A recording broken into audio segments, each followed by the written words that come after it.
Okay, now we're up to 15 people applauding General Kelly, so you're gonna have to work on that. Well, I hope everybody's enjoying themselves. We've been going very well with the convention so far, and now we get to hear another piece of what the mobility business is all about. Because as you all know, air mobility cannot do the job without the total force, without the Guard and Reserve. And so this morning we get an opportunity to hear what the Guard is up to and what they're doing to keep the mobility machine moving. We have with us the Director of the Air National Guard, he's standing over here. I thought you were there. Lieutenant General Sid Clarke. He's the Director of the Air National Guard, and of course he's responsible for formulating all the policies and plans and programs to take care of some 105,000 guardsmen. He does it very well. He's been a commander at the squadron. He's been a fighter pilot. He's a fighter wing commander and air expeditionary wing commander. And he previously served as the Deputy Director of the Air National Guard, and he was also the Assistant Adjutant General for air in the state of Alabama.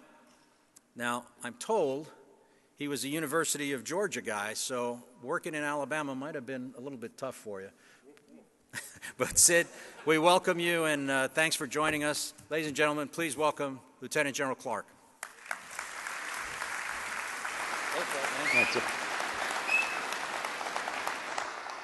Good morning. You know, I am blessed beyond belief. I'm in excellent health. My wife's in excellent health. My family is. I get to wear this uniform. I get to represent a lot of great airmen. I get to be an airman. And the thing that I'm most blessed is I don't have to follow General Mark Welsh on this stage. I told some people yesterday, if you had a chance to hear Elvis sing one last time or hear General Welsh give a speech, skip Elvis. Come watch General Welsh. So I'm going to take some comments, make some comments and take some questions at the end. So if you think of something that you'd like to know from the Director of the Air National Guard, I'm happy to share that with you.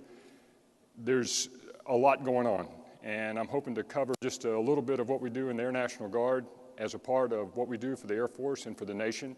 And on behalf of the states, the governors, local communities, I'm going to share that with you as well. So let me show you how ATA fits into the Air National Guard. We have a large portfolio in the mobility business. As General Light talked about, I am a fighter pilot. If you look at my bio, though, I got a little bit of time in the C-26. So I've had time pushing the throttles up with somebody else doing the checks and everything in the cockpit that you do in a multi-place cockpit like that. But I am not necessarily a mobility airman, but I have lived on mobility. And I think every airman will acknowledge that regardless of where they've been, what they've done in the past, in garrison, deployed. I recognize and value what our mobility airmen do for us every day. So next slide. A little bit of what we're going to talk about. Next. So these are the 4 outstanding Airmen of the Year for the Air National Guard, and all outstanding in their own right, what they do and what they represent. Very proud to wear this uniform. The gentleman who's wearing the red beret, the second one from the left, is Staff Sergeant Doug Kajichian from the New York Air National Guard. He's a pararescueman. He's done combat things, helping save lives overseas and multiple deployments. Staff Sergeant, traditional airman, has his own business practice in New York City for physical therapy. 2 master's degrees from Brown University and a PhD from Columbia University. If you're going to lead airmen like this, you better be on top of your game. And that's a challenge to all of us. Very proud of him. And he's an Air Force Outstanding Airman of the Year. Next slide. You know, when I show this slide, I do it for a variety of reasons. It kind of shows you the portfolio that the Air National Guard is allowed to work on behalf of the Air Force. And when I look at that slide, I see many different things beyond just platforms. Behind that, I see a lot of people. I see a lot of senators. I see a lot of congressmen. Trust me, they talk to me a lot. There's a lot of tags, representatives of communities, family members, civilian employers, and most importantly, the airmen themselves. And that's what I see when I see that slide. And we're doing a lot. And I'll talk a little bit about these different missions that we do every day. Next slide. So I got to say, with that picture of that LC-130 doing a takeoff run, by the way, do some of you know that they do takeoff runs that go out there sometimes beyond 12 miles to 15-mile takeoff runs? That's right, I said that, 12 to 15-mile takeoff runs to get off the ice with these airplanes. And I can understand General Light's confusion yesterday when he mentioned that General Welsh was very proud of the fact that he had put a J model on ice on his webpage. Actually, that's an H model with 8 bladed props. It looks like, from the front on, it looks like a J model. And they're performing that mission right now. And very proud of the way that they do that on behalf of the Air Force, but in association with the National Science Foundation, which they supported fully with all the man hours and the extra full-time personnel requirements. They pay for all of that, but it's a great partnership. And I would tell you that one of the most unique things I've ever done in my career, and I actually did this with Secretary James, we went down to the South Pole doing the National Science Foundation mission. Long way in the LC-130, which flies slower than a regular C-130, if you can imagine that. And the airplane that we put the Secretary in was a 1972 model, originally purchased by the U.S. Navy. They put it into the boneyard. It was drugged back out of the boneyard, now proudly flown by the New York Air National Guard and maintained, and exceptionally well maintained. And we operate that airplane so well that we were okay with putting the Secretary of the Air Force on a 1972 model airplane. It used to be in the boneyard. A lot to be said about what the Air Force does on behalf of this mission set with weapon system sustainment and the level of training that our people get in order to perform that mission. Doing it every year, doing a great job. Different percentages of the portfolio that we accomplish, including small air terminals, aeromedical, and the contingency response group.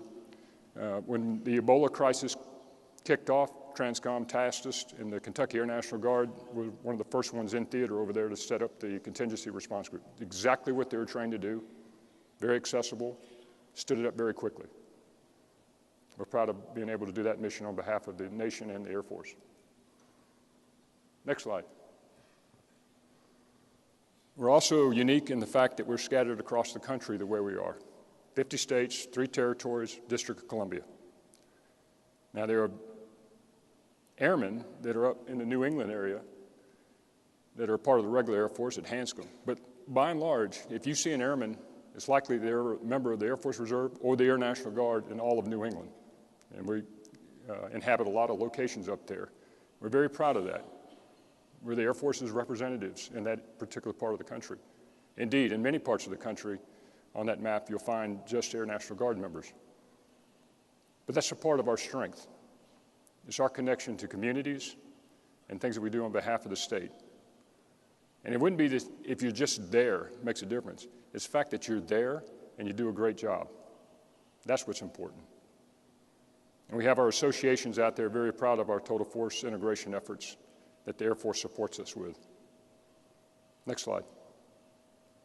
At the national level, over in the Pentagon, you have myself and General Neal and Mr. Brooks, who's an SES. The first time we've ever had an SES in the Air National Guard, a little over a year now. He's doing a great job helping represent us inside the Pentagon. And over at our Readiness Center at Andrews, you see General Tahiri and the Command Chief. And by the way, at the bottom of the slide with the Command Chief hoteling, if you hadn't had a chance, one of the most outstanding airmen I've ever met in my life. Absolutely exceptional individual in many ways. Next slide. So a little bit about what we do. Next. I kind of break it up into 3 different parts. And I'm going to talk to each one of these. But one thing I always tell people in the Guard, you can return from Afghanistan, and the very next day, if there's an earthquake, a fire, a flood, a tornado, a man-made disaster, or whatever happens, you could be called out to support the local community and the state. And I always tell them you're always on mission. Don't forget that. If you're wearing this, you're always on mission, even if you're a drill status guardsman. I think they understand that because it's happened many, many times. Next. In the first sector, in that I will talk about the warfight. And I consider us a proven choice for warfighting. I didn't say the first choice. I didn't say the only choice. I said a proven choice for warfighting. And we do that day in and day out, and I'll talk a little bit about that in just a second. Next. We're in basically every portfolio that the Air Force has, with the exception of ICBMs, U-2s. We pretty much do everything that the Air Force. We're in every major command. We're very proud of the level of effort that we're doing across the nation. And I'd have to tell you that airmen are good because they're trained at a level where they are seamless when they show up for the combatant commanders. The standards that we adhere to, the inspections that we undergo, the operational engagement that we have both in exercises and in the deployed environment, and the resources that the Air Force puts into the Air National Guard makes all the difference in the world. Those 4 pillars keep us on track of being great warfighting partners with the Air Force. Nobody does it better than the Air Force when it comes to total force. Next slide.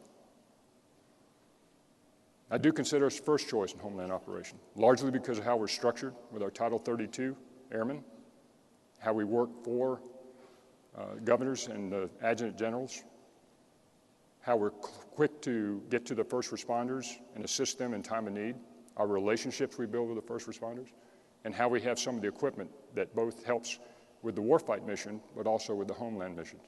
93% of the equipment that we use for the warfight is also used for homeland operations. Next. Some of the missions that we do inside that portfolio. And this is fairly busy. By the way, this is all what happens in Dwell. So when people talk to me about the deployed requirements and everything else, completely get that. And if you're going to be a proven choice in warfighting, that's where you've got to have your focus. But we also do a heck of a lot of things while we're in Dwell, and I'll talk a little bit more about that in just a minute. But these mission sets are something that governors feel strongly about, a lot of the congressional representatives feel strongly about, and certainly in DOD language and Air Force language is a task that we take on, and we're very proud to perform these missions on behalf of the Air Force and the governors in the states. On America's worst night, on their worst night, we're the ones that are going to make sure that this first choice bears truth. Next slide. And we do this unique mass mission. Along with the Air Force Reserve, we have accomplished quite a bit in the firefighting. I didn't think too hard about this when it came to how many businesses might be lost, houses and homes might be lost in the fires that are occurring out west. It's in the number of people that could be affected in terms of what it does to everything from the economy to actual loss of life. And being quick to respond to this, again in a partnership with the Interior Department, the Forestry Department, is an important mission set on behalf of the homeland. And we're going to continue to do this and refine it and make sure that we accomplish this mission, and most importantly, in a timely fashion. I have no doubt that I have complete confidence and have no doubt that our airmen will perform this mission well. It's just a matter of getting there in a timely fashion to fight the fires, because the fires don't wait on anybody. And we're getting into more creative ways of helping to fight these fires, even using our RPA assets in domestic situations where we can get better visibility on what the actual magnitude of the fires, where to put the level of effort in coordination with the partners who we help support on this mission. Next slide. It didn't occur to me how much and how important security cooperation and what we provide on behalf of the nation until I took this job. I knew that we had state partnerships, and I'll talk about that, but we did far more than that. But next slide. And I do consider us an enduring choice when it comes to security cooperation. Why? Because we have enduring partnerships with many international partners and domestic partners. Same face, seeing the same face over and over again. Same hand, shaking the same hands again and again. Sometimes it's an annual thing, sometimes it's ad hoc, but it's the same people keeping in coordination with each other on a regular basis. That's the key to enduring partnerships. That's the key to enduring security cooperation, by the way. So if you look at the slide, you'll see a variety of international players. And I get reports all the time. Last week, it was the Oregon National Guard helping build a school in Vietnam. It's the Alabama F-16s doing a joint exercise with Romanians who are trying to stand up F-16 operations in Romania. It's on a regular basis. I see these all the time of what we do on behalf of the nation when it comes to working with international partners. Fantastic program. Really appreciated by combatant commanders, ambassadors, country teams. And our airmen really love doing this mission set too. Next slide. 70 state partnerships. I saw General Tanini here a while ago. They had the most recent one stood up. Eritrea, did I get that right? Djibouti. With Djibouti. And they've been over there a couple of times. And I assume in the future that they'll continue to try to increase the security that's important to that nation. Why? Because it creates security for our own nation. So these state partnerships are doing a fantastic job. By the way, it's run on relatively low amounts of money, but a lot of bang. Next slide. And I mentioned domestic partnerships. These are just a few of them that we work with on a regular basis. There's plenty of others like National Science Foundation and others, but you get the idea. There's a lot that we do on behalf of this Air Force, our government, with 3-letter, 4-letter agencies out there in the nation. Next slide. For the MAFs, since we're talking to a MAF conference largely,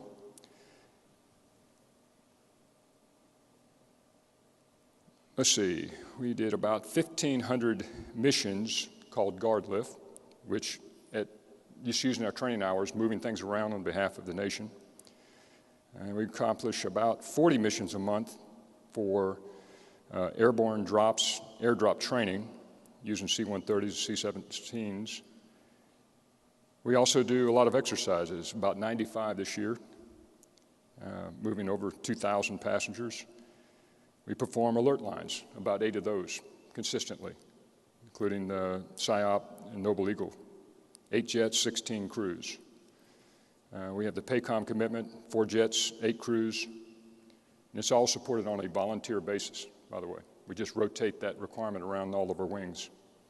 We're supporting the Geilenkirchen NATO AWACS refueling support, long-term MPA in support of TACC missions, about 13 jets and 13 crews doing that on a regular basis. The MAFS operations I talked about. We're doing Cornet Oak, that's 2 jets, 2 crews for U.S. Southcom. TACC Aerovac support, 9 jets and 9 crews. And we're doing international training. So let me break that down to you more specifically and what that means to me in one day in the life of the Air National Guard. Next slide. So the 4th of October, Hurricane Joaquin is bearing down on the Bahamas. Kind of got a all-call about the cargo ship, the El Faro, going down. And we launched an HC-130 out of the New York Air National Guard's rescue wing to go down to Patrick and then go out and support search operations for the ship. On that same day, the 154th Wing out of Hawaii was deploying F-22s to CENTCOM. On that same day, the Mississippi Air National Guard was deploying personnel and jets to Geilenkirchen. On that same day, we were doing 94% of the airspace control alert mission over the United States. On that same day, we were deploying J-STARS to a major exercise at Nellis. On that same day, we had F-16s from the Vermont Air National Guard deployed to the PACOM region. We also had Oklahoma Air National Guard F-16s deployed, the squadron deployed to PACOM.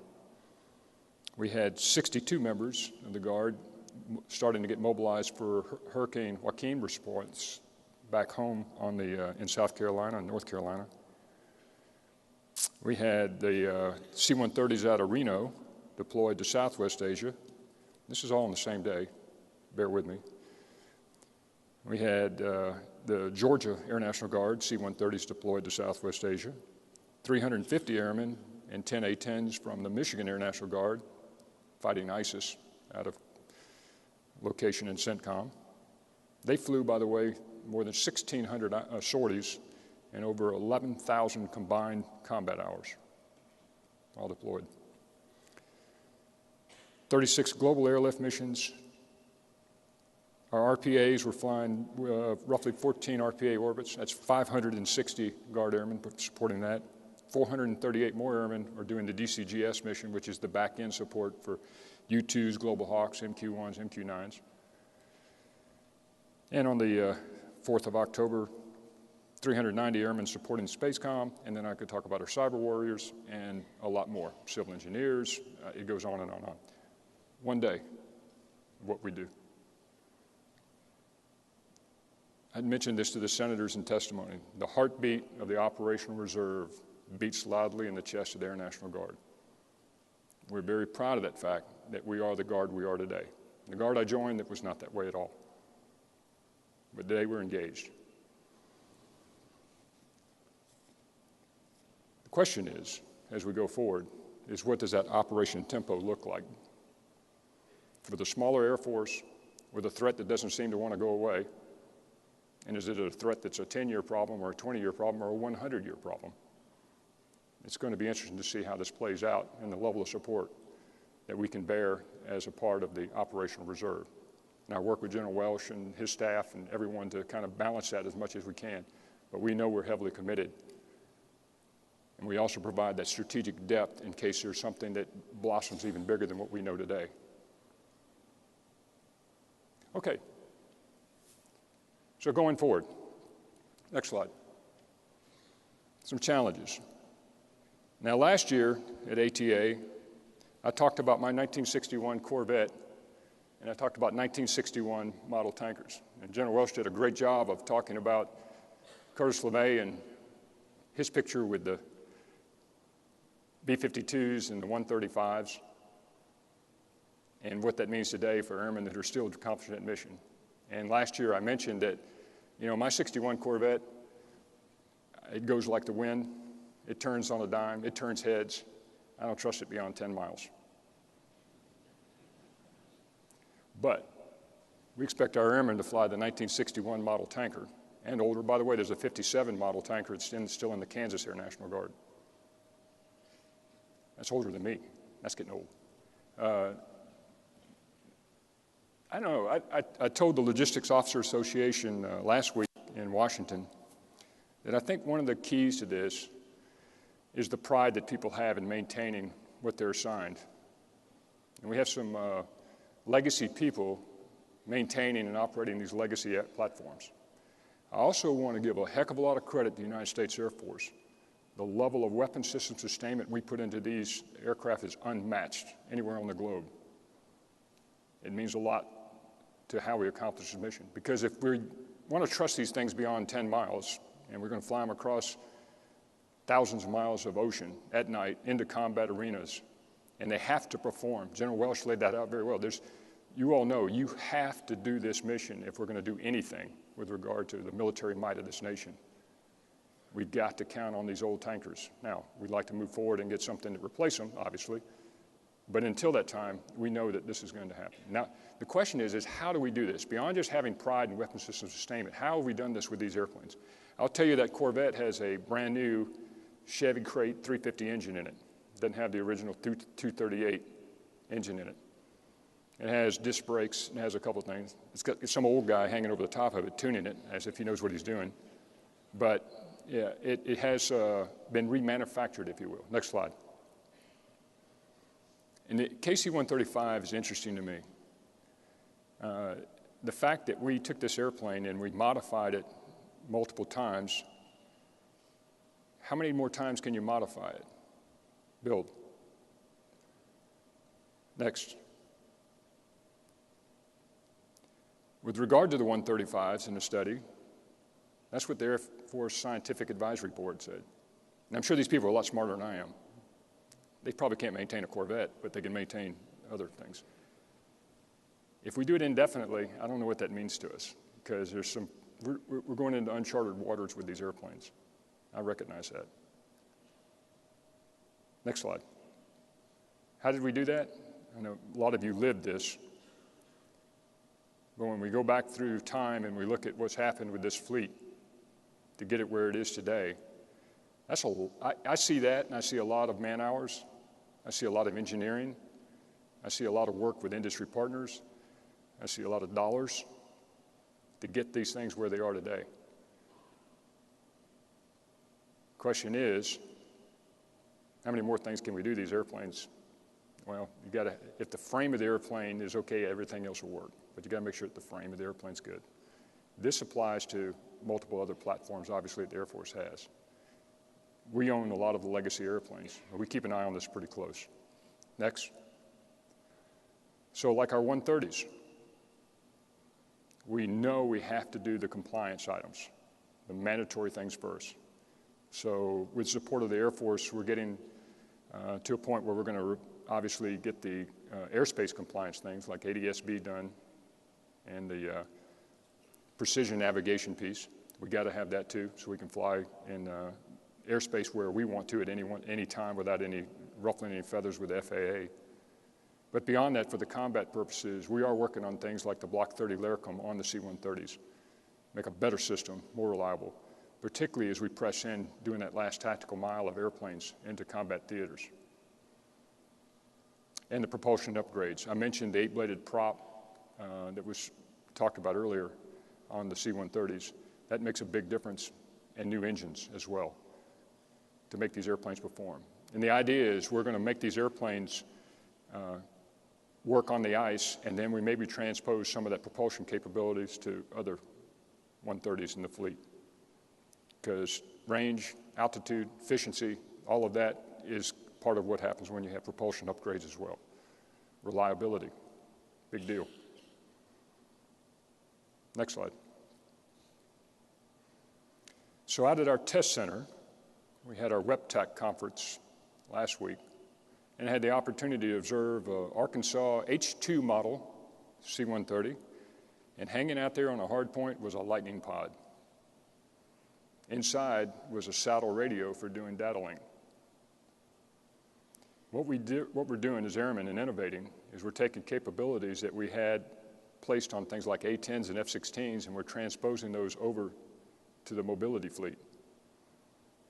And the reason you want to do this with that targeting pod is you think about precision airdrop and the ability to nominate targets and make the accuracy of the airdrop more effective. By the way, it's an additional ISR platform.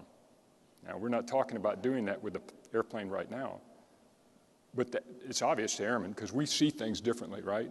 We have that visibility over terrain that nobody else has, and we think about things differently and how we would incorporate these capabilities into the future. And we're working on these right now. And I got to sit in the cockpit and play with the targeting pod out there, slewing it around, because I'm used to working targeting pods from my fighter background and focusing in on targets and seeing the difference in contrast and all that. My friends, when we get this on board, it's going to be totally cool.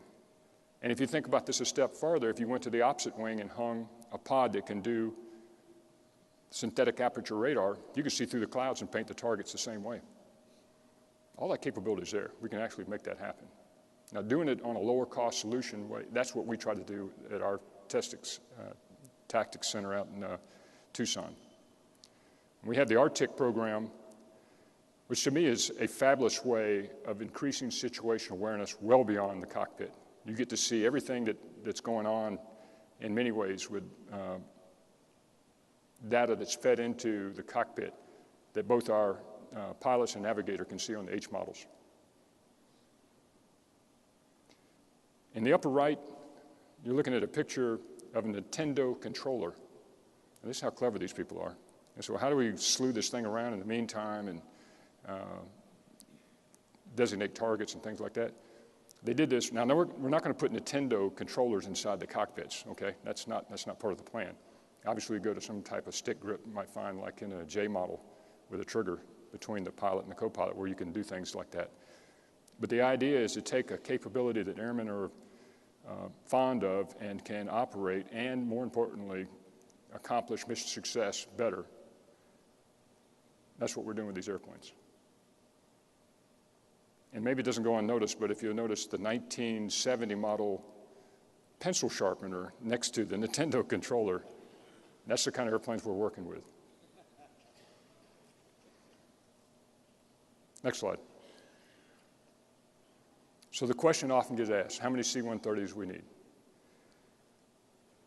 We know the warfighting commitment. Remember, I talk in terms of three different things: the warfight, the homeland operations, and security cooperation. When I think about homeland operations, what is the requirement for this tactical airlift? And we asked IDA for a study to go and take a look at it. Large number, because in a Cascadian fault scenario, when all the bridges that support the area with the interstate system, you can't get the stuff there you need. And if you talk to FEMA, they'll tell you if you're not there within 72 hours, just bring the body bags, it doesn't matter. So we find that it's compelling to us to make sure that we're on behalf of the nation able to support disasters, either man-made or natural. But we got to have a robust capability to do that. And it's all combined with the idea that you might have a major fight going on somewhere else. And the one thing that I know for sure is that this community has the strategic depth to support the large fight. In an AOR where there's multiple airfields, multiple things, and we got to support our land forces who can't wait around for things to be delivered later. They got to have it now. It's a fairly robust portfolio. Next slide. So what are our challenges? I talked about the aging fleet, and obviously this is one that the Air Force shares, but we are going to stay fairly busy with an older fleet. We recognize that. General Jackson and I kind of joked the other day that the one thing that we'd really like to see hung on a C-130 is a J.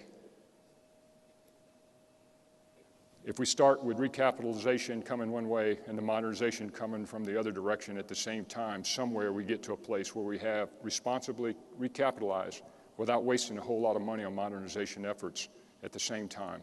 There's a balance in there. We're working under a constrained budget. We understand that.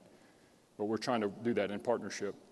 And we've got fantastic partnership in the Air Force, along with Air Mobility Command, but also with the Materiel Command, who supports us on these things. I think that's the strategy. If you're looking for a roadmap out there, that's the strategy, both the recapitalization and the modernization at the same time. Starting out with the compliance items, moving on to other things like propulsion, and also where we have diminishing vendors. If you've ever looked at the panel of a C-130, a whole bunch of round dials and how those things turn and operate and everything, that capability is going away with resupplying that. Ops tempo. I talked about all of the deployments, all the exercises, all the things that we're doing out there. And I hear people talk about doing a shift to the Asia-Pacific region. And to me, that cartoon was in the Washington Post, by the way. To me, particularly for the Air Force, we're pivoting everywhere. There's no one place that we don't go. I mean, it's constant pivots to everything all the time. And we don't even know what's out there that we're going to pivot to next. I do know as airmen we'll do it, whatever it happens. As General Welsh pointed out, nobody ever questions that we're going to get the stuff there. That's a remarkable statement. That truly is remarkable. And I go, wow, that's going to be hard to do. It's automatically assumed that you all are going to do it, period. And we're also doing things like supporting the Afghans by sending our airmen there to train them. If we're going to be the owners of the fleet, H models, then we're going to be tasked to support people out there in the international communities, if we continue to do support of the international community with common platforms that have H models, we'll be over there supporting them with maintainers and operators. And with the budget uncertainty thrown on top of all of that, the one thing I always tell my airmen out there is, hey, this nation can pay its bills. You should not be worried about whether there are a lot of nations that can't pay their bills. They have to rely on others to do that for them. How you pay your bills, that's what's in question. That's the flux and the irritation, the rub you see constantly out there. We should be very proud of who this nation is, what we do on behalf of the world, and not just the United States. It means a lot to the United States that we help pivot to all these places to put that security in place and keep these partnerships going and support the operations, whether they're theater security stuff or combat operations as required. But we're doing a pretty good job of holding our own. I'm a little bit concerned about the future when it comes to the level of tempo that may be out there. It's not war, and yet it's not peace. It's whatever it is in between. And with these come-as-you-are wars that are happening around the globe, and potentially a disaster at home, I have to make sure that our airmen are capable of performing the missions either way, and they do that on a sustained basis. When it comes to ops tempo and the things that we do in dwell, don't forget that a lot of these part-time people are also doing ancillary training. They're also doing medical readiness, dental readiness, fitness. They're also doing all of the inspection stuff. All of that is the foundational stuff that's below all the requirement out there. They do a really good job of that. I'm proud of them for what they do. And I'm really proud of how the United States Air Force supports the Air National Guard and the Air Force Reserve to do that mission, or any mission. With that, I'll take your questions.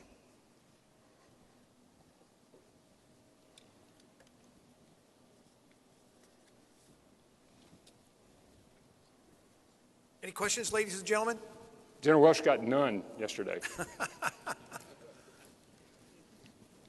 Right over here, please. Thank you.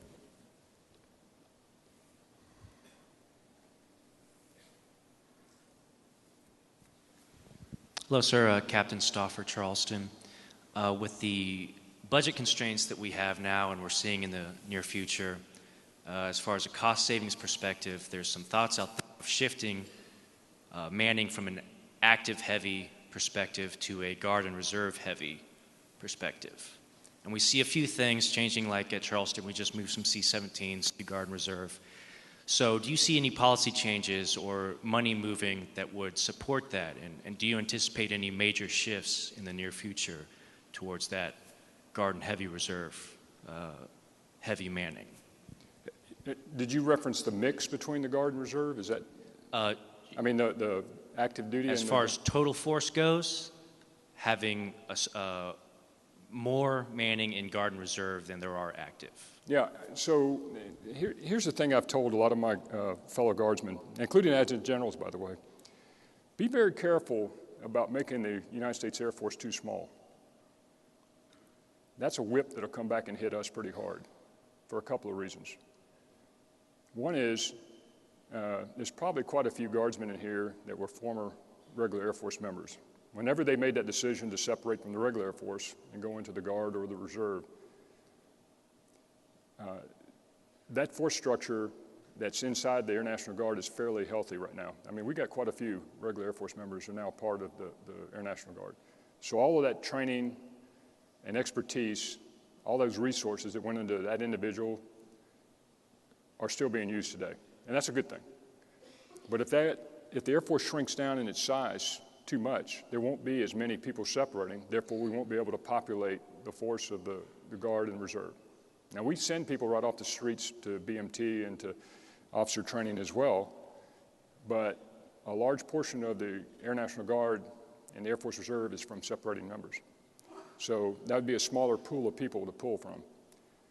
Simultaneously, what would happen if the Air Force continued to shrink down in size? They'll be compelled to reduce the institutional force. That's which supports everything else that goes on out there with basic military training, all the tech schools.